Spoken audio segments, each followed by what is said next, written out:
Welcome back. So you've seen a little bit about what we're talking about here, self-injurious behavior. We're here with the writer and the person who performs the biggest role, Jessica Cavanagh. We're here with one of the executive producers, Joe Mantegna, and one of the beneficiaries, Joanne Laura from Autism Works Now. So we promised that we would talk a little bit about how this happened. So you're a mom in Dallas, and you're therapeutically writing this play because you said it was that or burst, right? Yeah. How did you get to the point where one of the biggest stars on television is now your executive producer? I want to know everything. No, how did this happen, Joe? How are we here? Well, I'm a firm believer in things happen for a reason in life. You know what I mean? My whole life I've always felt there's some sort of plan and things happen and you just kind of have to be open to it. In this particular instance, I mean, I've been involved with Theater 68 for quite a while, which is the theater that the show will be performed in. And Ronnie Marmo, who was the founder of it, is a dear friend of mine. And I had directed him in a play called, based on the life of Lenny Bruce, called I'm Not a Comedian, I'm Lenny Bruce. And we'd done that at that theater for almost about a year. Then we took it to New York. And it had been in New York. And while it was in New York, Ronnie was the catalyst here. Ronnie saw what Jessica was doing with the play there. And, contacted me, said, Joe, this is so... And Ronnie, I commend him for that, for being sensitive to that and understand that. Because first of all, I have a child with, I don't know what the correct term is. She has autism, she's autistic, she's on the spectrum, whatever is the flavor of the month for the terminology of that, she is that. Yeah. She's 32 years old, my daughter. And so I've been in the part of that autism family world for, over 30 years, let's put it that way. So it's been that journey of, yes, your child has this thing, and it's 1 in 1,800 births, and there's very little information about it, to where we are today, which is, it's a lot more prevalent. Yeah. But thank God there's a lot of other stuff going around it, including people like Jessica who's created a show that will kind of open up a door about it. So anyway, just to cut to the chase, Ronnie was really the catalyst to say, look, here's this play, I think this is great. Can we produce it together? We'll do it back in California, Los Angeles at Theater 68. Joanna, who again, I had been very close to Joanna Laura with Autism Works. Because I've also been a strong proponent of, as I said, early on, over 30 years ago, when I was first doing things like getting involved with groups first out of New York, which there was a group called NAR, the National Alliance for Autistic Research. They were doing work. Then when we moved back to California, there was CAN, Cure Autism Now. Then all of a sudden, there was another group in New York, and there was groups happening all over. Then Bob Wright and his wife from NBC, he combined the groups, and it became, Autism Speaks became this huge monolith. And this is all wonderful stuff, but all of a sudden, I felt like I was being bombarded with almost like logistics and corporations and this and that, which is great. But so much of it was focused on how can we stop this? How do we cure this? How do we, it was all about the children in a way. It was almost, it reminded me of Jerry Lewis and the telethons and all kinds of things. And this is all great. We need that. Yes, how do we end this? But when you're a parent of a child that has now gone through childhood and is now a young adult and now is an adult and now is going into her 30s, you make that realization, You're an adult a lot more years than you're a kid. So yes, God willing, all of this focus that we're putting on curing this malady, or whatever we want to call it, that's great. But at the end of the day, what are we going to do with all those people who preceded all of that cure and who are now have to live for maybe 40, 50, 60, 70, 80 years? What do we do? And so my focus became more involved with that. So then when I got aware of what Joanne was doing in terms of autism work, like, let's try to get them jobs, let's try to get them housing, let's try to do things to give them a life. That became very important. So this was a no-brainer. People like Jessica, God bless them, because they've taken a situation that none of us want to be in. That's so whenever you hear still those things when people say, I'm glad my child has this thing in a way, because I wouldn't change a thing because I've learned so much. Bullshit. Thank you for that. If I could change it tonight, I'd change it. If it cost all the money in the world, whatever, I would change it. Because why wouldn't you?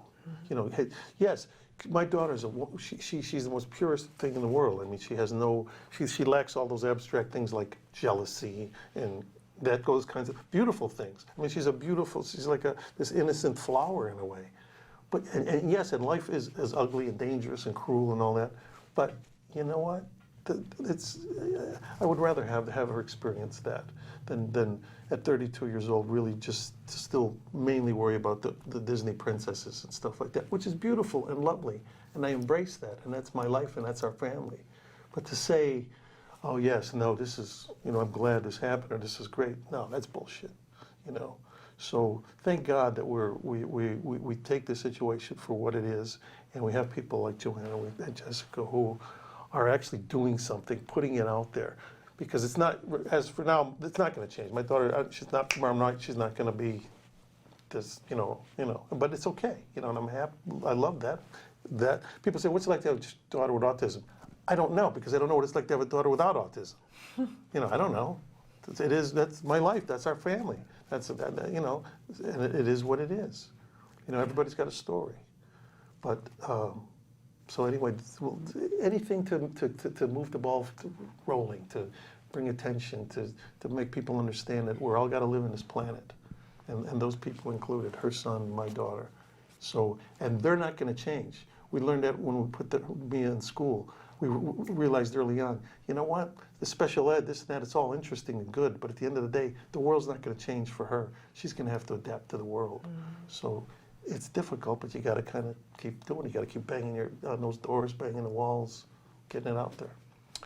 That's all I got. That's a lot. He just took us to church. All I got. Well, and always wonderful to hear a passionate parent, but there's something in particular about hearing a passionate dad, I gotta say. It's a voice that's not as heard as much in the community, and so thank you for all of that. Did you say yes to executive producing without having seen the play? Absolutely. Or did you go I still haven't seen it. Are you kidding me? No, I'm not kidding. But I saw enough. I talked to her. I saw enough. I saw the clips. I saw this and that. And Ronnie's I have such tremendous respect for him. First of all, because he wrote the play that I directed him in, which is, just a wonderful piece. And so when he came to me and said, Joe, I really want to do this. This is really worth doing. I'm in. I said, okay. Yeah, absolutely. I'm That's in. awesome. That was enough. Awesome. I know already. It's first of all, it's her experience. I get that. So it's going to be, I know it's great. So what was that call like for you? Yeah. It was a lot. My favorite is when the first time I went to dinner with Ronnie, and this even idea was broached about LA being a thing. He talked to Joe on the phone.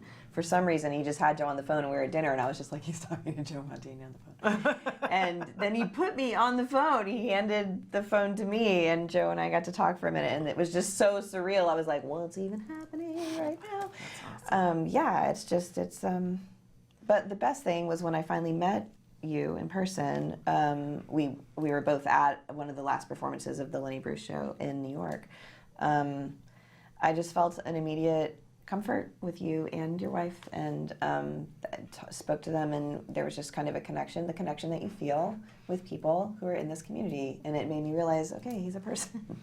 He's a dad. And in relation to that, God bless my wife. I mean, I just want to say that because, first of all, because Mia is a daughter as opposed to a son, there are just certain things that a father can't do. You know what I mean? Even in the raising of a child without autism, a daughter without autism, let's say. Mother to a daughter is a relationship that it is what it is. Now, of course, father to the daughter is the relationship, of course, what that is too. But the mother and the daughter, there's a special something going on there. And the fact that, my wife is as present as she is, and we've been together, I've been together for 50 years. So, I mean, it's like, and I see the families that have busted up over this and stuff like that, and God, it's so difficult, and I get it. I mean, I do get it. So, I mean, whatever burdens, I don't know if you use the word burden, but whatever the difficulties that you can't help but arise and that you have to deal with, I think are even compounded for in this particular instance, for my wife, for my daughter. And so I really want to just get that out there that, Well, your wife is extraordinary. She And really if you is. even think about the odds of, so you're a Hollywood family and, so the odds of staying married there, plus, having a special needs child, I'm fairly certain that you're not allowed to be married to each other anymore. It's like there's a law somewhere that says you're required to be divorced. But I've seen the two of you together. She's a remarkable woman and you have a remarkable marriage. So that's a real thing that people look at and go, wow, look at that. That's pretty amazing. And there is statistics that show that the families who do stay together through this are stronger. That that there is that sort of residual effect when you can. Yeah. That's not. I understand your story. It is not. No. And and statistically, that's that's a part of it too. That's part of the reality. 4 out of 5 families end in divorce. And but amazing that you circumvented all of that, but I think that's a real testament to you and to your wife because it's got to take two. To me that's even more so why I have such feelings and compassion for what Jessica's done because this is her son. Yeah. Do you know what I mean? And in a way, I'm old school Italian. My feeling is if you got a son, daddy's got to be really kind of present in a lot of different manifestations. Mm-hmm. And she's carrying, beyond carrying a load of, due to the situation, but then to go on and create this thing and do this, that's... You're fierce. That's big time. You're fierce. That's big time. That is big time. I got the Italian chin thing. There you go. So now we haven't talked as much about the Joanne piece because when this started in New York, you got a call. I did from Bren. Joe had asked Bren Rapp to she's an executive producer as well. She's a producer. She's a producer. And said that Joe and Ronnie and you wanted to make sure that you were serving the autism community well. And so we would like for Autism Works Now and for the Doug Flutie Foundation to be recipients of the box office. And Which I said, is a lovely really, thing. That's amazing. I mean, who does that? It was fantastic. Right. And I said, absolutely, we're thrilled. And then Bryn asked, would I send somebody in New York to a talkback? Mm-hmm. And I asked Louise, who is a 73-year-old gal with autism. And I dedicated my autism movement therapy book to her. It's all about Louise, who said to me when I met her at 65, if I had had the art programs and the different programs that are available to individuals now with autism, I wouldn't be the person that I am today. And we were in a room of 40 people and everyone had tears in their eyes. We were like, whoa. Mm-hmm. And she continues to advocate for the services, not only for services in speech and language and the OT and the ABA, but for the art intervention pieces for our kids, which are so important. And being tied to the theater piece means so much to me because I believe that the art intervention is a primary evidence-based intervention for our individual. Whatever they pick, if they want to paint, they want to go do yoga, if they want to do theater, they want to do music, they need access to the arts. Mm-hmm, and so I'm thrilled to be able to have my work program be aligned with them and my individuals who are older, 17 and older, who are working, and they are getting a paycheck. And the important piece, it is not volunteer work. They are getting a paycheck. They are on payroll with ADP. They get a paycheck. And ADP said, "Don't you want me to direct deposit?" I said, "Oh no, they got to get that paycheck in the mail. Yeah. They have to sign the back of it. I want them taking it to the bank. I want them opening an account if they don't have it, and an ATM card." There we go. Mm-hmm. So we got to teach this. So a portion of the ticket sales in Los Angeles also go to Autism Works Now. Yes. So people need to know. And you were mentioning before that your candidates, because that's what you call them when they're studying at AWN, right, will be working at the event, being ushers, and you are also having glorious pies there? Yes, we do. Coffee and dessert. Yeah. Wonderful thing. Yeah. Okay, so let's take a look. We're going to take a short break and show you some of the Autism Works Now program, and then we're going to come back and talk a little bit more update about what's going on in your life and how your child is now and some of that knit and grit of that. So take a look at this. This is Autism Works Now. Hey, thanks for watching Autism Live. To subscribe, click here. And if you'd like to check out some more of our videos, click here.